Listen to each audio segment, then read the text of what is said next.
به نام نزدیکترین نزدیک. سلام خدمت دانشجویان عزیز. جلسه هفتم تحلیل مدارهای AC رو شروع میکنیم. این جلسه فصل دوم شروع میشه، فصل شبکه‌های سه‌فاز. تو این فصل به بررسی شبکه‌های سه‌فاز میپردازیم. در شبکه‌های سه‌فاز ما دو تا توالی داریم، یکی توالی مثبت که بهش میگیم ABC و دیگری توالی منفی که بهش میگیم CBA یا CBA.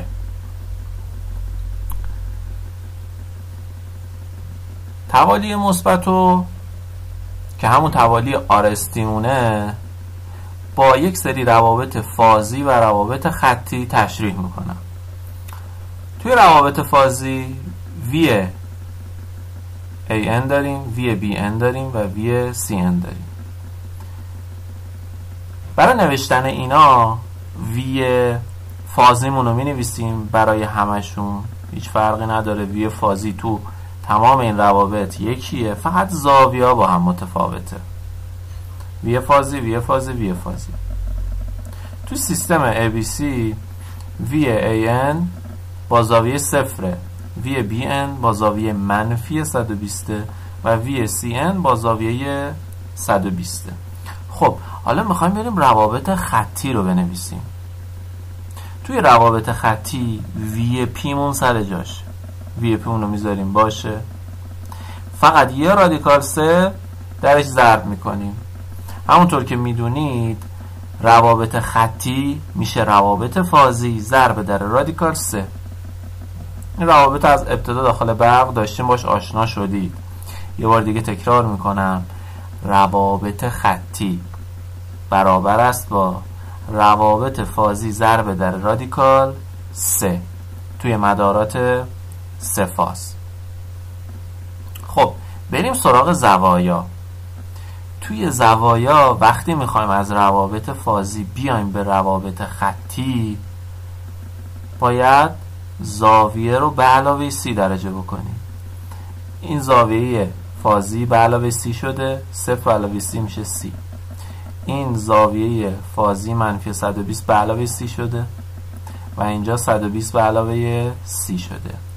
پس تفاوت خطی با فازی، یکی این که فازی ضرب در رادیکال 3 میشه، مقدار صحیحش، اندازش در اصل، و زاویهش به علاوه 30 درجه میشه. این تفاوت خطی با فازیه.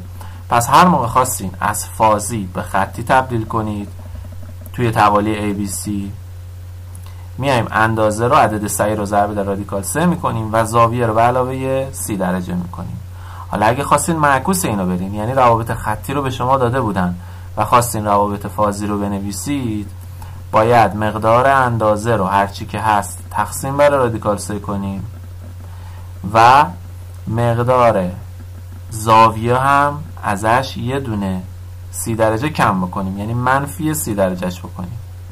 مثلا اینجا که 30 درجه است، منهای 30 کنیم میشه همون 0 درجه، برمیگرده عقب. و مقدار اندازش هم تقسیم بر رادیکال 3 کنیم، رادیکال 3 با رادیکال 3 میخوره، میشه همون وی پی. پس معکوسش هم باید به این شکل عمل بکنیم. خب روی محور مختصات مثلثاتی که بخوایم اینا رو رسم بکنیم، 0 محورمون وی AN، منفی 120 درجه وی BN و مثبت 120 درجه وی CN. یعنی به این شکل روابط مثلثاتی ما اینو رسم میکنیم. خب همون فازی همون سر جاشه. حالا میخوایم خطی ها که با قرمز رنگ رسم شده رو رسم بکنیم.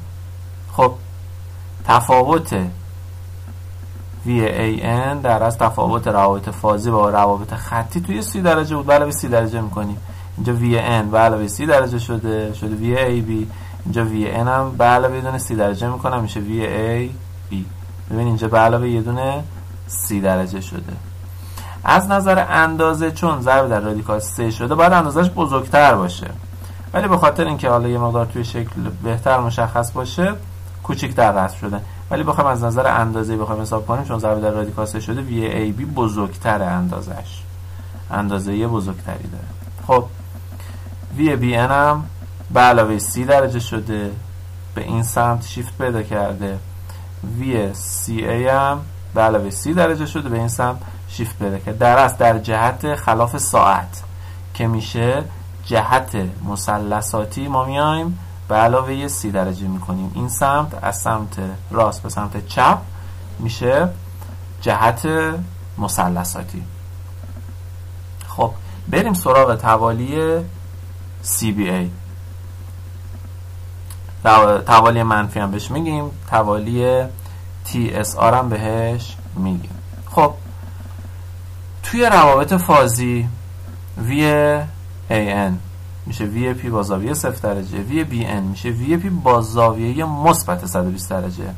توی توالی ABC ما اینجا منفی 120 داشتیم، اینجا برعکسه مثبت 125 داریم و VC نمون هم VP با زاویه منفی 120 درجه است. روابط خطیش به این شکله که مقدار اندازه VP منضرب در رادیکال 3 میشه مثل حالت قبل، ولی زاویه به جای که به علاوه 30 درجه بشه منهای 30 درجه میشه. اینجا منهای 30 درجه و اینجا هم منهای 30 درجه. اگر بخوای معکوس این کار انجام بده، یعنی از روابط خطی بری به روابط فازی، چون از این ور منفی شده پس اون سمت که میخوای بری میشه مثبت، یعنی مثبت 30 درجهش میکنی. مثلا این منفی 30 از روابط خطی بخوای بری به فازی، منفی 30 رو به علاوه 30 درجه میکنی میشه 0 درجه، میای این ور. مقدار اندازش هم که همون تقسیم بر رادیکال 3 میکنی، مقدار فازی به دست میاد. توی محور مختصات هم صفرمون VAN مونه، 120 درجه مثبت VBN مونه و 120 درجه منفی VCN مونه. و مقدار خطیش هم که بخوایم رسم بکنیم، باید مقدار فازیمون هرچی که هست زاویهش رو منهای 30 درجه بکنیم. اینجا VAN داریم، منهای 30 درجه میکنیم میشه VAB. این نکته هم دقت بکنید، ما می نویسیم VAB، VBC، VCA. VAC با VCA تفاوت داره، این خیلی مهمه. حالا جلوتر که بریم توی مثال ها تفاوتش رو میگم، ولی به این خیلی دقت کنید. VBA با VAB خیلی متفاوته، پس اینجا یه وقت اشتباه ننویسید. VBA، VAB، VBC، VCA. خب مقدار خطی VBC هم منهای 30 درجه شیفت پیدا کرده و مقدار خطی VCA هم اون هم منهای 30 درجه در جهت عقربای ساعت، در جهت خلاف مثلثاتی شیفت پیدا کرده. خب بریم مثال حل بکنیم، مثال عددی که این مقدار برامون این واضح تر بشه.